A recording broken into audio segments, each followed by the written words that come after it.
Hi. இப்போ வந்துட்டு நம்ம ஒரே விஷயத்த ரொம்ப நாளா அதை பத்தி திங்க் பண்ணி ப்ராக்டிஸ் பண்ணும்போது அது கிடைக்கும் அப்படிங்கிற மாதிரி சொல்லியிருப்போம். நிறைய பேருக்கு அதுக்கு நம்பிக்கை இல்லை. இது எனக்கு ரொம்ப நாளா பண்ணிட்டேன், எனக்கு நடக்கலை அப்படின்னு சொல்றவங்களை பத்தி நான் பேச விரும்பல. ஏன்னா அவங்களோட மனநிலையை பொறுத்து தான் அவங்க எதிர்பார்க்கக்கூடிய விஷயங்கள் கிடைக்கும். இப்போ வந்துட்டு நம்ம ஒரு லா ஆஃப் அட்ராக்ஷன்ல நிறைய ப்ராக்டிஸ் டெக்னிக்ஸ் இதை பத்திலாம் நம்ம சேனல்ல பேசியிருக்கோம். நம்ம சேனல்ல பேசாம இருக்கிறதும் லா ஆஃப் அட்ராக்ஷன்ல நிறைய இதை தவிர நிறைய மெத்தட்ஸ் டெக்னிக்ஸ் ப்ராக்டிஸ் எல்லாமே இருக்கு.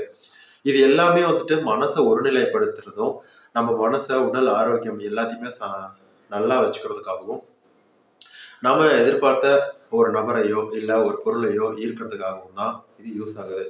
இதை தவிர நிறைய மெத்தட் டெக்னிக் வந்து லா ஆஃப் அட்ராக்ஷன்ல இருக்கு.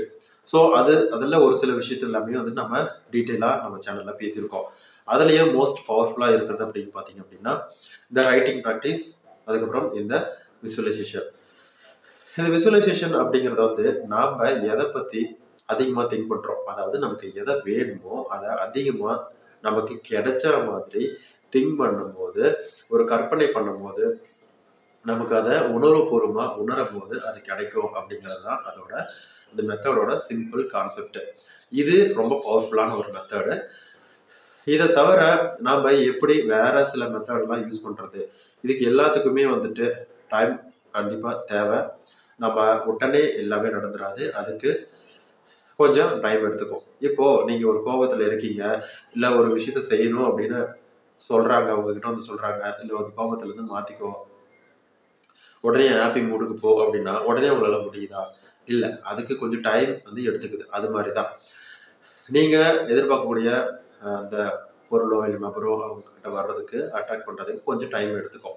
சரி, இதெல்லாம் ஒரு பக்கம் இருக்கும்போது இந்த ரைட்டிங் ப்ராக்டிஸை என்ன பண்ணலாம்? அப்போ ரைட்டிங் ப்ராக்டிஸ் அப்படின்னு பார்க்கும்போது நீங்கள் தேங்க்யூ டெக்னிக் இருக்குது. இப்போ 555 மெத்தட் இருக்குது. இப்போ 555 மெத்தடில் பார்த்தீங்க அப்படின்னா பேசிக்காக ஒரே விஷயத்த அதாவது திரும்ப திரும்ப சொல்றதுனாலையும் திரும்ப திரும்ப எழுதுறதுனாலையும் உங்களோட ஆள் மனசுக்கு அது போகுது. ஆள் மனசுக்கு போகுது அப்படின்னாவே கண்டிப்பா நீங்க எதிர்பார்க்கக்கூடிய விஷயங்கள் எல்லாமே நடந்துரும் அப்படிங்கிறது தான் உண்மை. இதுல நிறைய கஷ்டங்கள், சோகங்கள் மாதிரியான விஷயங்கள் அதிகமா நடக்குது அப்படின்னா உங்களோட ஆள் மனசுல அதிகமா அந்த மாதிரியான ஈவெண்ட் தான் போயிட்டு இருக்கு. அதை தவிர்த்து நம்ம முழுமையா பாசிட்டிவா மாறுறதுக்காகவும் நாம எதிர்பார்க்கக்கூடிய விஷயங்களை, பொருட்களை ஈர்க்கிறதுக்காகவும் இந்த 555 மெத்தட் யூஸ் ஆகுது. அதாவது ஒரே ஒரு ஸ்டேட்மெண்ட்டை எடுத்துக்கிட்டு, அதாவது உங்களுக்கு பிடிச்ச, உங்களுக்கு தேவையான ஒரே ஒரு அட்ராக்ட் பண்ணக்கூடிய விஷயத்து மேல ஒரே ஒரு ஸ்டேட்மெண்ட்டை எடுத்துக்கிட்டு அதை 55 தடவை ஒரு நாளில எழுதி முடிக்கணும் அப்படிங்கிறது தான் இந்த மெத்தடோட சுருக்கம். ஓகேவா? Short form. இதில் நீங்கள் நீங்கள் கண்டினியூஸாக ப்ராக்டிஸ் பண்ணி தான் ஆகணும். இதில் நடக்காத ஒரு விஷயத்தை எப்படி எழுதுறது அப்படின்னு உங்களுக்கு சந்தேகம் வரலாம். அதாவது இப்போ பேசிக்காக லா ஆஃப் அட்ராக்ஷன் அப்படின்னா எல்லாமே கற்பனையில் தான் போகுது, நம்பிக்கை நடிப்பில் தான் போகுது, அது உருவாகுது, நிஜத்தில் கிடைக்குது. அப்படிங்கும் போது நீங்கள் 55x5 அப்படிங்கிற மெத்தடையும் கண்டிப்பாக உங்களுக்கு நடக்குங்கிற நம்பிக்கையோடையும், அது நடந்துட்டா எப்படி இருக்கு அப்படிங்கிற உணர்வோடையும் நீங்கள் அதை எழுதணும். நீங்க ஒரு ஷார்ட்டா முடிச்சுட்டு, அதாவது ஒரு 55 நாள் 5 நாள் முடிச்சுட்டு உடனே நடக்கல, எனக்கு இதெல்லாம் பொய்யா படுது, இது மாதிரி நிறைய மெத்தட் ட்ரை பண்ணிட்டேன் அப்படிங்கிற மாதிரி ஒரு விக்ஸ் ஆகி பேசுறீங்க, இல்லை ஒரு அந்த மைண்ட் செட்டுக்கு போறீங்க அப்படின்னா கண்டிப்பா அது நடக்காது. ஸோ இதெல்லாம் தவிர்த்துட்டு, அதாவது நீங்க ஒரு விதையை போடுறீங்க. இப்போ ஒரு பல்லாயிரக்கணக்கான விதை இருக்கு, அதை எல்லா இடத்துலையும் போட்டு வைக்கிறீங்க, ஒரே நிலத்துல போட்டு வைக்கிறீங்க, அதுல ஏதாவது ஒன்றாவது முளைக்காதா? ஸோ நீங்க எழுதுன அந்த 55 தடவை எழுதுறீங்கல்ல, அந்த 55 டைம்ஸ் ஒரு டைம்ஸ் நீங்க எழுதுறீங்கல்ல, அந்த ஒரு டைம்ல எழுதுற பதிவு கூட உங்க மனசுல பதியாதா? ஸோ அதுதான் இதோட ஷார்ட் ஃபார்ம். இப்போ ஏதோ ஒரு விதை கண்டிப்பா முளைக்குது இல்லை, அந்த மாதிரி நீங்க எழுதுன அந்த 55 ஸ்டேட்மெண்ட்ல ஏதாவது ஒரு ஸ்டேட்மெண்ட் உங்களோட எண்ணத்துல ஆள் மனசுல பதிஞ்சது அப்படின்னா கண்டிப்பா அது எதுவோ இருந்தாலும் சரி நடக்கும். இப்போ பேசிக்கா லா ஆஃப் அட்ராக்ஷன்ல இந்த 55x5 மெத்தட ட்ரை பண்றதுக்கு முன்னாடி நிறைய டூல்ஸ்லாம் இருக்கு. இது எப்படின்னா நம்மளோட மனசை எப்படி வச்சுக்கலாம், ஹாப்பியா இருக்கிறது, கொஞ்சம் நம்பிக்கையா இருக்கிறது, நீங்க பிடிச்ச விஷயத்த செய்யறது, இந்த மாதிரிலாம் நீங்க கொஞ்சம் மனசை பக்குவப்படுத்திக்கணும். எடுத்த உடனே 55 இந்த மெத்தடை ஸ்டார்ட் பண்ண வேணாம். இல்லை, எனக்கு அதுக்கெல்லாம் டைம் கிடையாது அப்படின்னா நீங்க அதை ஸ்டார்ட் பண்ணுங்க. ஆனா கொஞ்சம் பொறுமையும் தேவை, நம்பிக்கையும் தேவை. இப்போ வந்து ஒரே சடனா நீங்க வந்து அதை எழுதும்போது கை வலிக்கும், மைண்ட் வந்து நீங்க வந்து வேற ஒரு மனசு வந்து ஃபோக்கஸ் பண்ண முடியாது. இந்த மாதிரியான நிலைமைலாம் இருக்கும்.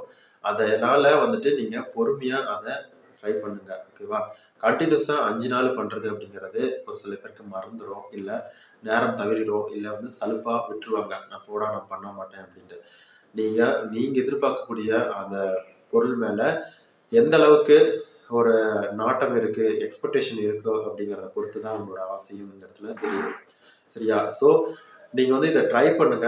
இதுல வந்து யார் யாரெல்லாம் வந்து ட்ரை பண்ண வேணாம் அப்படின்னா, ரிலேஷன்ஷிப்ப வந்து மேனிஃபெஸ்ட் பண்ணணும் அப்படின்னு நினைக்கிறீங்கன்னா, அதாவது புதுசா ஒரு லவ், அதாவது மேரேஜ் இல்லாம லவ் வந்து ஸ்டார்ட் பண்றீங்க. இல்ல லவ் வந்து சக்சஸ் ஆகணும், மேரேஜ் பண்ணணும் அப்படின்னு நினைக்கிறவங்க அதுல எழுத வேண்டாம். ஏன்னா அதனால மத்தவங்களுக்கு தெரிஞ்சிருமோ அப்படிங்கிறதுக்கு தான் நான் வேணாம்னு சொல்றேன். இது வந்து அது இல்லாம நான் வந்து ஒரு மேரேஜ் பண்ணி எனக்கு வந்து பிரிஞ்சிருக்காங்க. அது சேரணும். நான் வந்து ஒரு படிப்புல வந்து சக்சஸ் ஆகணும். நான் பாஸ் ஆகணும். நான் புடிச்ச விஷயத்த வாங்கணும். புடிச்ச பொருள் வாங்கணும். இந்த மாதிரி இருக்கிறவங்களுக்கு நான் அத யூஸ் பண்ணலாம். மேக்ஸிமம் ரிலேஷன்ஷிப்ல புதுசா ஒரு மேரேஜ் கொண்டு போறாங்க. லவ் பண்றாங்க அப்படின்னா, அவங்க அத பண்ண வேணாம்னு சொல்றதுக்கு காரணம் வந்து, இதனால ஒரு பிரச்சனை உங்களுக்கு வரக்கூடாது அப்படிங்கிறதுக்காக தான். மத்தவங்களுக்கு தெரிஞ்சு, அது உங்கள புரிஞ்சுக்காம அவங்க நீ இதெல்லாம் வந்து எழுதிட்டு இருக்க. இது என்ன ஒரு மோசமா இந்த மாதிரியான விஷயத்தெல்லாம் பண்ணிட்டு இருக்க அப்படின்னு அவங்க சொல்லிடக்கூடாது. அதுக்கு ஒண்ணு எழுதாம இருங்க. இல்ல எழுதிட்டு அத மொத்தமா அழிச்சிருங்க, எரிச்சிருங்க, இல்ல தூக்கி போட்டுருங்க, இல்ல கிழிச்சு போட்டுருங்க. இந்த மாதிரி ஏதாவது பண்ணுங்க. மொத்தமா நீங்க சேஃபா இருக்கணும். அதனால உங்களுக்கு ஒரு நன்மை வரணுமே தவிர, தீமை வரக்கூடாது. ஓகேவா? ஸோ அதுக்கு தான் வந்து சொல்றேன். பொதுவா இது மட்டும் இல்ல, ரைட்டிங் பிராக்டிஸ் அப்படின்னாவே நீங்க வந்துட்டு ஒரு லவ் அப்படிங்கிறதுக்கு எழுத வேணாம். அப்படியே எழுதுனீங்க அப்படின்னா, நீங்க அத கிழிச்சு போட்டுருங்க, இல்ல எரிச்சிருங்க. ஏதாவது ஒண்ணு பண்ணிருங்க. யார் கையிலும் கிடைக்கக்கூடாது. ஸோ இத வந்து ட்ரை பண்ணுங்க. முழுமையா உங்களுக்கு தேவையான விஷயங்கள் லைஃப்ல கண்டிப்பா வந்து சேரும். இதுவரைக்கும் நம்ம சேனல சப்ஸ்கிரைப் பண்ணாம இருக்கீங்கன்னா, சப்ஸ்கிரைப் பண்ணிட்டு, பக்கத்துல இருக்கிற பெல் ஐகான கிளிக் பண்ணிட்டு பாருங்க. உங்களுக்கு இத பத்தி சந்தேகம் ஏதாவது இருக்குது அப்படின்னா, நீங்க கமெண்ட்ல கேட்கலாம். என்னோட வாட்ஸ்அப் நம்பர் டிஸ்கிரிப்ஷன்ல இருக்கு. உங்களுக்கு கிளாஸ் ஏதாவது வேணும் அப்படின்னா, நீங்க வந்து கான்டாக்ட் பண்ணலாம். ரொம்ப நன்றி. வணக்கம்.